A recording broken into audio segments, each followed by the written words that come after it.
scathing, actually. Can you imagine just being evicted by your own father? It is, but I've just written a column for The Sun about this. The real reason King Charles has cut contact with Prince Harry. Angela Levin, Prince Harry's biographer, said no, absolutely not. There is no route for Harry to embrace a half-in, half-out royal duty situation. The gates of Buckingham Palace have officially slammed shut, like permanently. No more whispers of maybe someday. It's over. Harry and Meghan, they're out. And that dreamlike thing they called Project Thaw, it's been buried 6 feet under. What was once a desperate royal gamble to heal a fractured family has now turned into one of the coldest royal shutdowns in modern history. And probably not best suited to try and bringing them back in a warm way, but it is pretty sensational, as you say. It's official now. The royal fairy tale everyone kept clinging to has shattered into 1,000 pieces, and this time there's no magic wand to fix it. The House of Windsor has drawn a bold, icy line in the sand. King Charles isn't tiptoeing around anymore. He's done, completely cutting the cord with Harry and Meghan. After years of drama, betrayal, and global humiliation, the monarch has finally had enough. He's not playing peacemaker anymore. He's protecting the crown. Due to move in also is deeply unfortunate. Although, and I would question. Yeah. Project Thaw.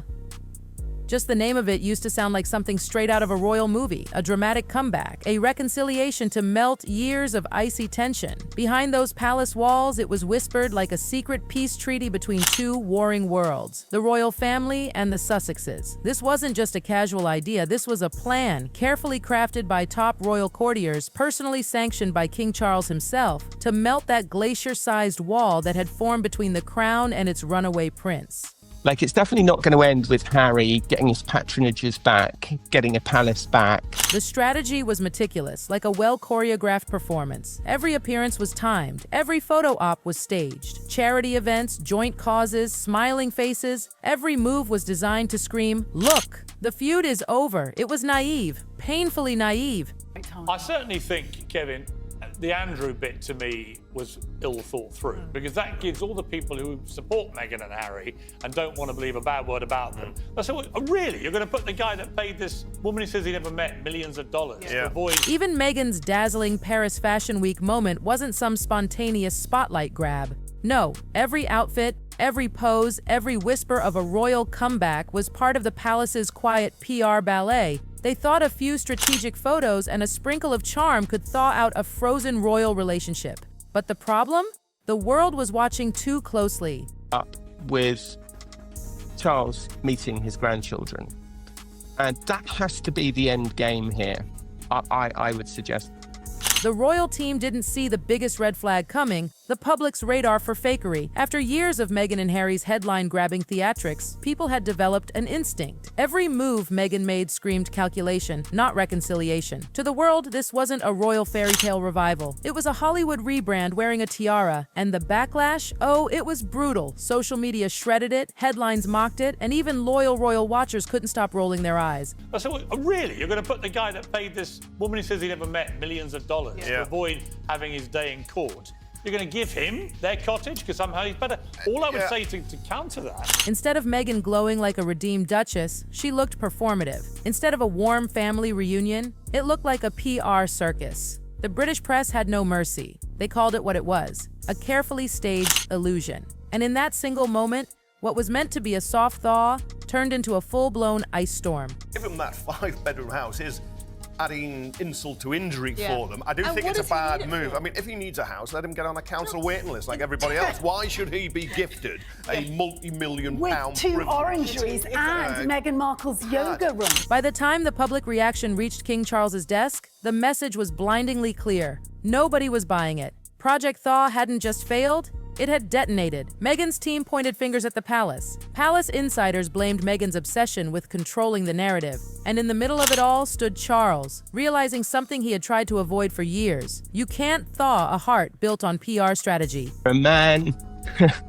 can see his grandchildren in the last years of his life. I think that's just a really tragic kind of indictment on all of them. That's when Charles made his move. No more illusions, no more olive branches. The charade was over.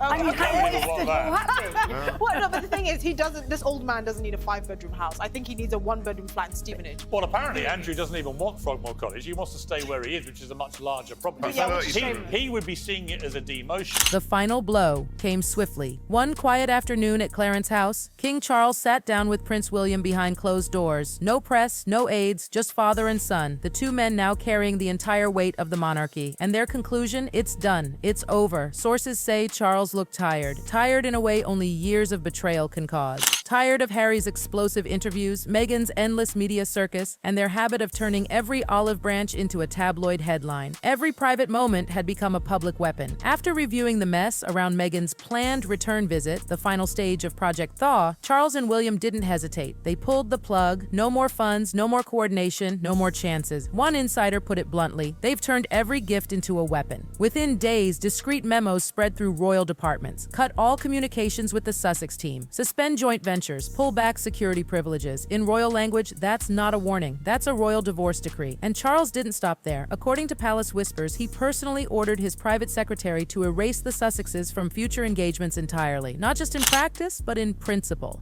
The message was loud. They're not part of this family anymore. When Meghan's PR team caught wind of the royal decision, it was like a 5-alarm fire behind the scenes. Panic, desperation, scrambling to twist the narrative. They allegedly rushed to plant soft reconciliation stories in the press, hoping to make it look like everything was just a big misunderstanding. But Buckingham Palace's response was devastatingly silent. No statements, no denials, nothing. And that silence, it said everything. For the first time in years, King Charles chose the crown over family, duty over damage control. Harry and Meghan weren't just being cut off, and they were being cut out permanently. Project Thaw, the last flicker of hope for a royal reunion, became the cold marble tombstone of royal forgiveness. Let's be brutally honest here. If there was ever one single moment that sealed Harry and Meghan's fate with the monarchy, it wasn't a fancy palace meeting. It wasn't a teary speech. It was Netflix. That glossy streaming deal that was supposed to be their golden megaphone for truth ended up being the wrecking ball that smashed their credibility to pieces. What began as a documentary turned into a global spectacle, a public execution not of the monarchy, but of Harry and Meghan's own image. Millions of viewers around the world watched as the couple aired royal laundry that was never meant to leave those palace walls. Meghan accused the institution of cruelty and racism. Harry painted his father and brother as villains trapped in a broken system. Every single frame was a dagger pointed straight at Buckingham Palace, and the monarchy, it never forgets. Then came Spare, Harry's tell-all memoir. What could have been a vulnerable human story of pain and reconciliation? Instead, it was petty, bitter, and jaw-droppingly personal. From explosive details about William to private family moments that made even their own fans cringe, Harry's words weren't just confessions, they were betrayals. The royal family, an institution built on centuries of silence, saw that as a line crossed too far to ever fully return from. Project Thaw was born out of that wreckage. It was a last-ditch royal attempt to patch together something resembling trust. But how do you build peace with someone who turns every phone call into a podcast episode? Every text into a quote, every handshake into a leak. By the time Harry floated his ridiculous half-in, half-out dream again, using royal titles while cashing Hollywood checks, Charles had already decided the monarchy doesn't bargain with betrayal. It moves on, and move on it did. It was the Netflix spectacle that really did them in. Because here's the truth. They thought they could set the palace on fire and still be invited back for tea. They forgot the golden rule. The crown always outlives the controversy, and if there was still a shred, just a shred, of sympathy left for them, it disintegrated after that. The tide turned. Public opinion didn't just sour, it froze. Across Britain, across social media, across global headlines. People were done. Polls showed a brutal reality. Harry and Meghan's popularity was in free fall, at the very bottom of the royal ladder, hovering just above Prince Andrew. Prince Andrew, to give you perspective, that's like being second worst in the entire history of modern royals. It wasn't just a fall from grace, it was a nosedive straight into the ground. Over 90% of respondents said their royal titles should be stripped. Not a whisper, not a debate, a roar. To the public, they weren't underdogs fighting for truth anymore. They were opportunists cashing in royal respect for streaming deals. Even in Sussex, the county that's supposed to carry their name, locals spoke bluntly. They don't live here. They don't serve here. They don't represent us. Meghan and Harry had become outsiders. Meanwhile, tabloids had a field day. Headlines like "From Royalty to Reality TV" and "The Duke and Duchess of Delusion" flooded front pages. Meghan's loyal fans tried to spin it as jealousy, but no one was buying it anymore. Behind palace walls, aides were quietly relieved. The monarchy doesn't survive on gossip, it survives on loyalty. And with the public's overwhelming rejection of the Sussexes, Charles suddenly had something he hadn't had before, a clear runway to act. No backlash, no division, just support. And when the monarch has the people behind him, the decision becomes inevitable. Harry and Meghan dreamed of being royal rebels adored by the masses. Instead, they became living proof that fairy tales can rot from the inside out. Meghan's Paris Fashion Week appearance was supposed to be her grand comeback, the crowning moment of Project Thaw, a duchess stepping gracefully back into the European spotlight. But instead of a royal redemption arc, it became an international PR nightmare. Every detail, down to the car she rode in, was planned to perfection. Red carpets, power poses, fashion elite gatherings, photo ops, everything designed to whisper, "I'm back." And then her car passed through that tunnel, the one where Princess Diana died. The symbolism was explosive. Social media erupted like wildfire. Headlines accused her of exploiting Diana's legacy for drama. Critics called it tone-deaf at best, manipulative at worst.